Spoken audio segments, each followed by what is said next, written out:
Hello, guys, and welcome to another edition of All NBA 24/7. I am your host, Rishi Kapoor, and on tonight's episode, episode 27, I'm going to be giving you guys my thoughts on what I think about Lonzo Ball and how his second season will go. So, let's get into it. So, Lonzo Ball is currently dealing with an injury, I believe, to his knee.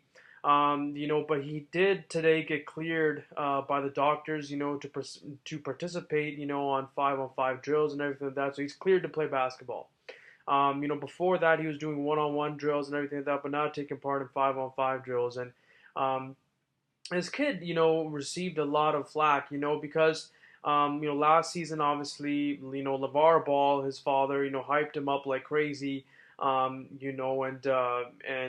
he was, his father told people that, yeah, he's better than Stephen Curry. If my son was on the Warriors, they'd be better.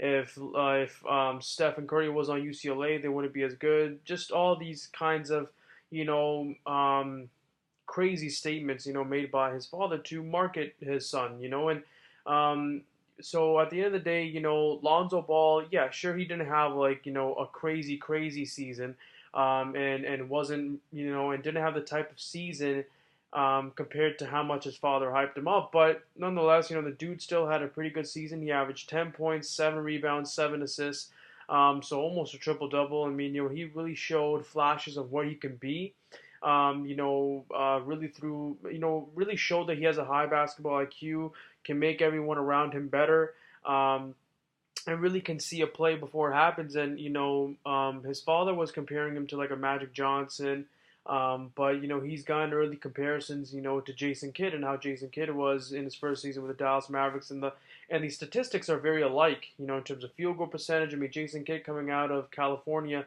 really didn't have, a great jump shot, couldn't shoot the three in the mid range. And Lonzo Ball's percentages, his field goal percentage is below 40%. But, Lonzo Ball did shoot the three ball better in UCLA. So I think it's not about a shot. It's just about him getting it off against NBA defenders now and NBA elite defenders. And a lot of people have said that he should change his shot. But I think, why should somebody change their shot? And, why should somebody who's been shooting that way their whole life and practice shooting that way their whole life change, their shot, because they want to stick to something that they're comfortable with and can pull off. I mean, look at Shawn Marion. Shawn Marion had one of the most ugliest, if not the ugliest shot in NBA history, and he shot the three-point ball very, very efficiently and, went on to have a great career. But Lonzo Ball did tweak his shot a little bit, and but I think that he's gonna have. I think that he's gonna have a good year. I mean, his first year was pretty good: 10 points, 7 rebounds, 7 assists. He got a steal and a block in there. And he hit some threes as well. So he really showed flashes of the type of player that he can become. He showed that he can play in the NBA and can play against the best of them. Had really good games against the Warriors, the Cavaliers, and really played well and showed out. But yeah, like in my opinion, he's gonna have a great second year. He's playing with his favorite player, LeBron James, who just really increases the level of basketball of all his teammates and really makes them all better.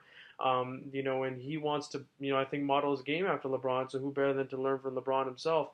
And Rajon Rondo, is a great, pickup by the Lakers. A guy who's going to really sit down with Lonzo Ball and break down film, break down detail. And it was reported that Rajon Rondo, practiced the same play in practice for 2 hours. And his attention to detail is that of a like to Kobe Bryant and to the greats. What better to learn from a guy that's been there and done that and won a ring. And there's speculation about who's going to start, Lonzo Ball or Rajon Rondo. In my opinion, Lonzo should start. Bring Rajon Rondo, the savvy veteran, off the bench. Because you don't want Lonzo Ball coming off the bench, right? Because you want to improve this kid. You don't want to get his confidence down. You want to play him the minutes that you can play him. So start him, and make him earn his way. But honestly, the battles in practice are going to do wonders for him. Every young point guard or any young player of any position really needs a savvy veteran, right, who has played the same position and who has been in their shoes, and that's what he's going to get with Rajon Rondo, a guy that's going to push him.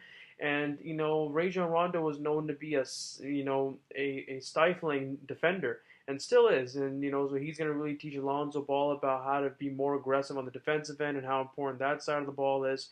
And because their games are alike. I feel like Rajon Rondo was averaging the same kind of statistics too, coming out of college and early on in the NBA.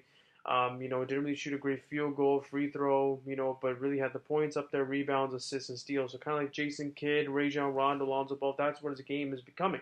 And if you're being compared to Jason Kidd, an NBA Hall of Famer, an NBA champion who's made to two finals, and who's scored over 17,000 points, over 10,000 assists given, over 8,000 rebounds. I mean, what a fabulous career Jason Kidd had. If you're being compared to a Hall of Famer like Jason Kidd, that is no knock.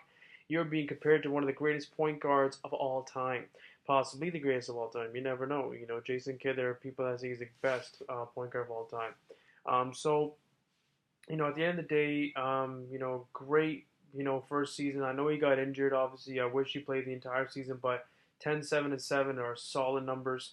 Don't pay attention really to his field goal and his, free throw, 3-point. Those are going to get better with time, getting adjusted to the NBA lifestyle, NBA defenders shooting over them, shooting against them, off the dribble, everything like that.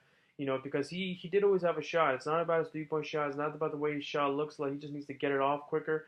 And that's what it's about, because he did go through a stretch where he shot poorly, but then he had a stretch where he shot great, but that's like any NBA player, you go through stretches like that, and the main thing is, this kid just showed so much poise, his father's a loudmouth and everything like that, but he's just the opposite, he answers questions very well, and really handles himself very well, calm, he had a lot of, criticism and heat, but then players started to respect him after they played him because they thought that he was like his father, but they see that he's the total opposite, So after they played him, they respect him. LeBron James had a moment with him, after the game that he played against the Cavaliers, Stephen Curry, all these guys. So, he's earned the respect of people in the league, and obviously that first game he played against Patrick Beverley, that was a great, great test. Patrick really,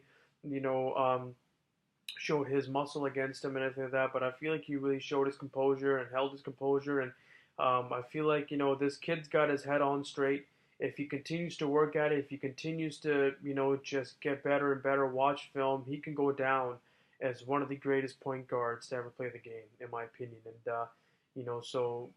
what better motivation than to see all the retired jerseys, Magic Johnson, all these guys, Kobe Bryant. And what better guys to learn from? I mean, the Lakers have a lot of, savvy veterans. Obviously, LeBron James, the best player in the game. Rajon Rondo, Michael Beasley, Lance Stevenson, toughness, tough guys that are going to teach him, how to, win and, how to play the game, how to prepare for games, how to, block out the noise, and everything like that. But he learned that, his first season. And I feel like he had a great season. His first season was great. I mean, he wasn't really talked about because Ben Simmons, Donovan Mitchell were talked about a lot and who's going to be the Rookie of the Year. But I don't believe that Lonzo Ball is that far away from those guys. I feel like he's right there. And, yeah, like I actually play NBA fantasy, and last year he was actually on my NBA fantasy team. So, he gave me a lot of great statistics all around. And, so I feel he's gonna have a great second year, and I can't wait to see his improvement, and I can't wait to see him play. It's gonna be good. So, thank you guys for tuning in. Those are my thoughts on Lonzo Ball. Let me know if you agree with me or disagree on the things I said about him, whether you like him or not. Don't be biased. I'm not biased. Give me legitimate arguments as to why you don't believe he'll have a great career, or why you think he will have a great career. How you assess his first season, sorry, and how he will do moving forward, guys. So let me know. So continue to like, comment, and subscribe. I got a lot more videos coming through. And yeah, guys, thank you for tuning in. I'll see you next time.